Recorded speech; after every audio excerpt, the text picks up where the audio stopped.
حي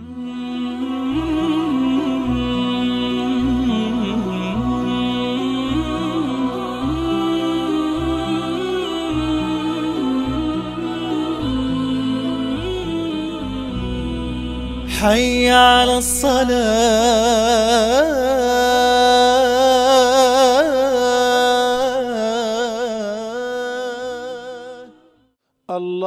الله أكبر الله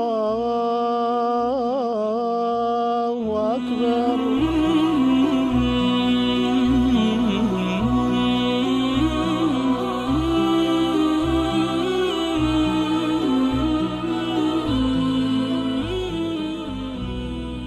حي على الصلاة.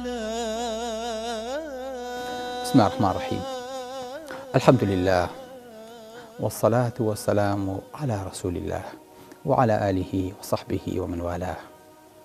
وابزانم لباسەکانی نوێژا درێژەماندایە کاتی ئەوەیە وچانە بین و تۆزە دانیشین و ئیسراحەت بکەین. کاتی ئەوەیە بەسەر چۆکە لە حوزوری خوای گەورەیە بۆستین.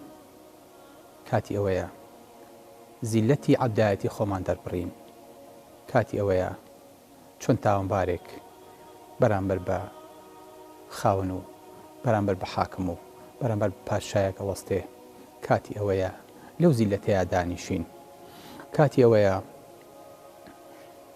پاش ئەوەی کە ڕکوعمان برد و سوجودمان برد ئێستا ڕێگەمان پێ بدرێ سڵاوێک لە خوای گەورە بکەین.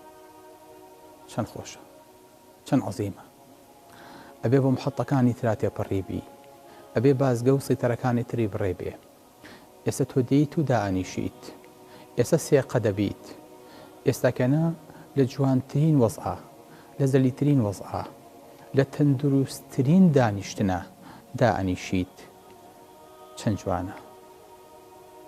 ڕانت ئەکەوێتە سەر ئێسکی ماسوولکەی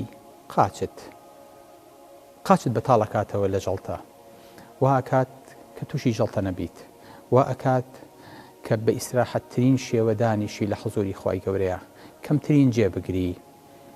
وات لێ دێ وەکو سەحنێکت دێ ڕوو بکەیتە ئاسمان، ئاوا دانیشیت و ئاوا دوعا بکەیت و ئاوا پاڕیتەوە. ئێستاکەنە کاتی ئەوە هاتووە یەک سەلام لە خوای گەورە بکەی.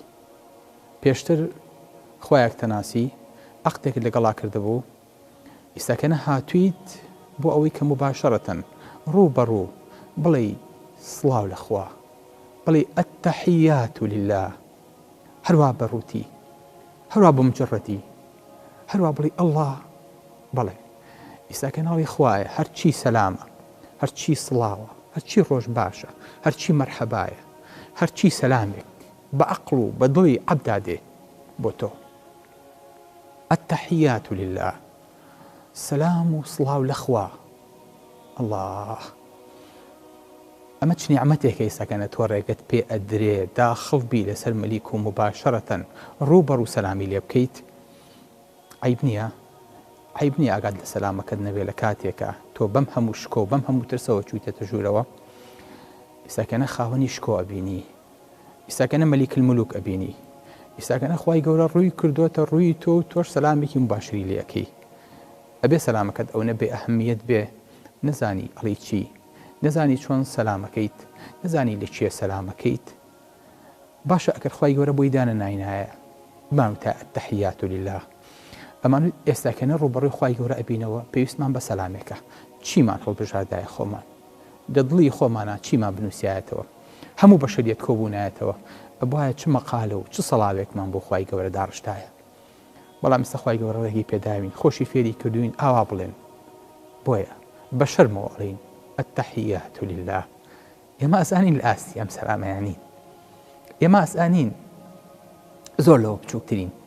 ئێمە سەلام لە خوای گەورە بکەین.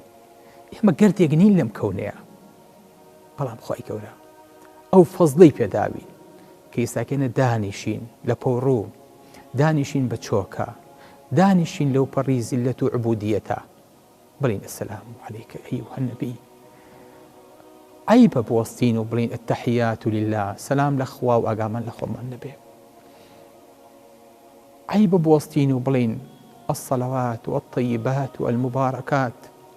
چ لەفزێکی تر جوانترە بۆ خوای گەورەی هەڵبژێری خوای گەورەش بەرەو ڕوو وەستاوە تۆ بێ ئاگایت کە ئەڵێ التەحیات لله خۆشەویستەکەم تەحیات پێغەمبەری خوا صلی الله علیه وسلم دەستی خستە ناو دەستی عەبدوڵای کوڕی مەسعودەوە فەرمێ کان رسول الله صلی الله عليه وسلم يعلمني التحيات كفي بين كفيه كما يعلمني السورة من القرآن دستي مباركي بيغمبري خاص صلى الله عليه وسلم دستي خستنا ودستي من عليك وكو عبد الله كريم مسعود وتحياتي في ركرت وكو تشون سورة القرآن في ركرت واتب بي وقرآن خيري استاكينا حديثك خيري كبيغمبري خاص صلى الله عليه وسلم فيري كردوين لهم قرآنانية بو أويك بمان دركي حديث القرآن طواب كاري يكترين ليرة قرآن وليرة حديث واتر لي السلام عليك أيها النبي صلاة لسر بيغمبري خوا صلى الله عليه وسلم أذان كنت السلام عليك بيغمبري خوا صلى الله عليه وسلم ملام تياته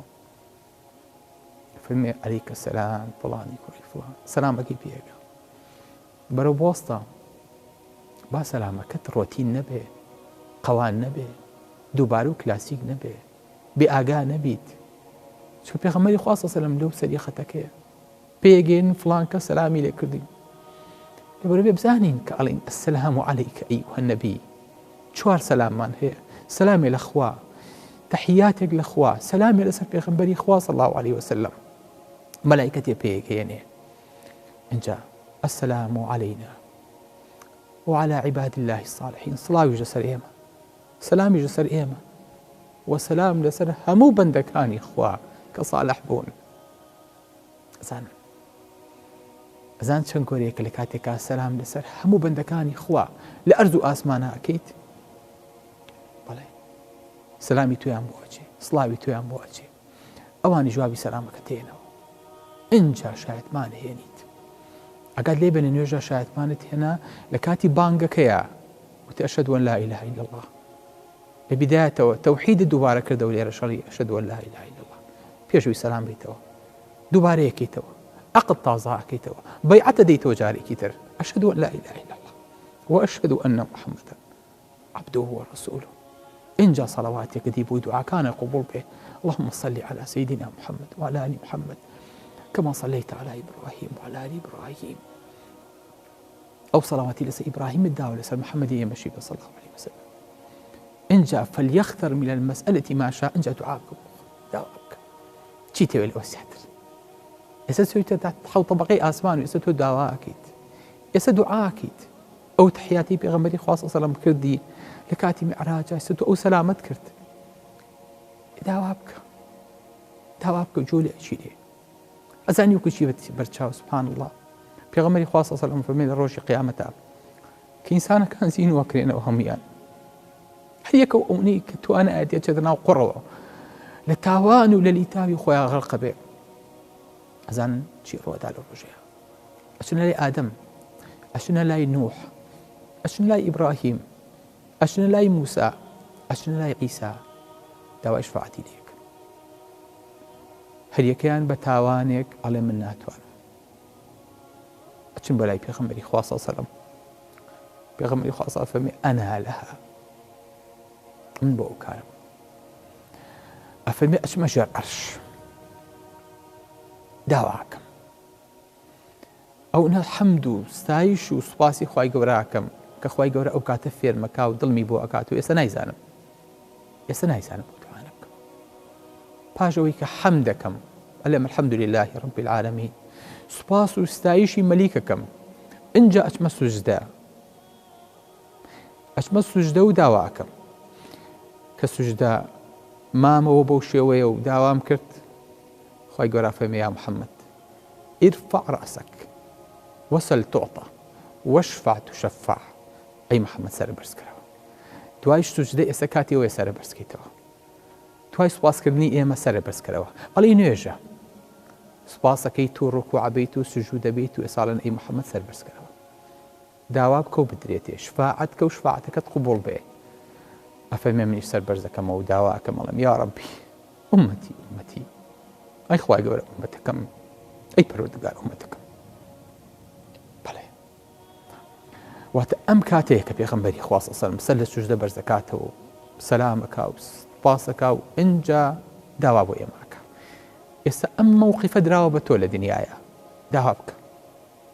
داوا بکە و لە کاتی تەحیاتەکانە لە کیسە نەچێ بڵێ ربي إني ظلمت نفسي ظلما كثيرا ولا يغفر الذنوب إلا أنت فاغفر لي مغفرة من عندك وارحمني إنك أنت الغفور الرحيم. لما زراك دانشتي بيرنا بڵێ ربنا آتنا في الدنيا حسنة وفي الآخرة حسنة وقنا عذاب النار. ئەوەی بەدڵتادێ، ئەوەی حەزی لێیەتی، ئەوەی کە ئەتەوێ، ئەوەی کە تەمەنایەکەیت داوای بکە و خوای گەورە با بداتێ. چونکە لەوانەیە ئەم مووقیفە جارێکتر دووبارە نەبێتەوە. بۆیە بەڕێزەکانم، ئینسان چێش لەم مووقیفە بێ وەرگرێ، نابێ پەلەی سەلامدانەوەی هەبێ، نابێ پەلەی ڕاکردنی هەبێ، نابێ پەلەی خەتەی ئەم عیلاقەی هەبێ. ئەبێت چەند ئەتوانیت ئەم عیلاقەیە پارێزی، درێژی پێ بێت، قسەی زیاتری تیا بکەیت، سەلامی زیاتری تیا بکەیت، دوعای زیاتری تیا بکەیت، چەند بتوانی تیا بمێنیتەوە بۆ دنیا و بۆ قیامەتی خۆت سەربەرزی و سەرفرازیە. من نازانم لە هەموو دکتۆرەکانی ئێسکەم پرسی، وتم کاک دکتۆر تۆ بە کە نەخۆشەڵیت نابێت لەسەر کورسی نەبێ نوێژ بکەیت، ئەم شتە عیلمیە؟ تیان نەخێ. تم قسەی لە شێوە هاتەوە، وەڵڵاهی ئێمەش هەر دووبارە یەکەینەوە. نابێ بەسەر قادمەیە سەرکەویت عیلمیە؟ تیان نەخێر. ئەم قسەی لە شێوە هاتووە؟ نازانم. هیچ بەڵگەیەکی عیلمی لەسەرەوە نییە کە ئینسان ناتوانێت بە چۆکا بکەوێت و قاچەکانی بنووشتێنێتەوە. هیچ بەڵگەیەکی عیلمی لەسەرەوە نییە. لەبەرێکی ئینسان بتوانێت چێش لەم مووقیفە وەرگرێ، لەم تەندروستی وەرگرێ، ئەژنۆی بە ئیسراحەتی خۆی بنووشێنێتەوە، زەختی ڕانی بخاتە سەر، ماسولکەی قاچی بۆ ئەوەی کە قاچ و پووزی بەتاڵ بنەوە تووشی جەڵتە و تووشی ناڕەحەتی نەبێ. مەنزەرێکی جوان و مەنزەرێکی خۆش و مەنزەرێکی بەدیعە لە خزمەتی شەیە، لە خزمەتی پەروەردگارەکەدا. لەبەرەوە محاولە بکە لەو عەبدە ساڵحانە بیت کە هەموو کاتێ نوێژ خوێنەکان لە دنیا و لە دوای مردنی خۆت سەلامیان بۆ ئەنێرن، ئەڵێن السلام عەلەینا وعەلا عیبادی الله الصالحین. سڵاو لەسەر ئێمە و لەسەر عەبدە ساڵحەکانی خوای گەورە.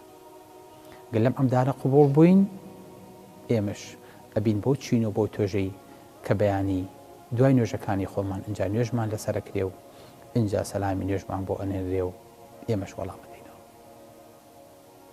السلام عەلەیکوم وەرەحمەتوڵڵاهی وبەرەکاتوه.